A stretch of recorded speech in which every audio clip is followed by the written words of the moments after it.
Hi friends, నేను నా చెల్లి కళ్ళగంతల ఆట ఆడుతున్నాం. చూడండి నేను ఎలా ఆడుతున్నానో నా చెల్లితో.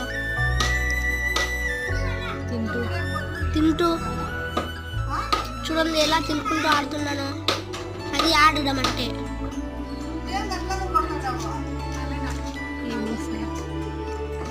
ఈవినింగ్ స్నాక్ అది. నా చెల్లి చూడండి నన్ను పట్టుకోలేక ఎలా తిరుగుతుందో. చూడండి ఎలా చీటింగ్ చేస్తుందో నా చెల్లెలు. చూసి లాస్ట్ పట్టుకోలేకపోయింది ఫ్రెండ్స్. సరే బాయ్ ఫ్రెండ్స్. మీరు ఇలా జోక్లు వేస్తారా? ఇది మా అమ్మమ్మ వాళ్ళ ఇల్లు. సాయంత్రం పూట ఇలా ఆడుకుంటూ ఉంటాం. చూడండి ఫ్రెండ్స్, నా చెల్లెలు, నా తమ్ముడు, నా చెల్లెలు మా పిన్ని పట్టుకుంది వెళ్ళి. ఒక పక్కన వంట అవుతుంది, అది మా పొయ్యి. Hi friends.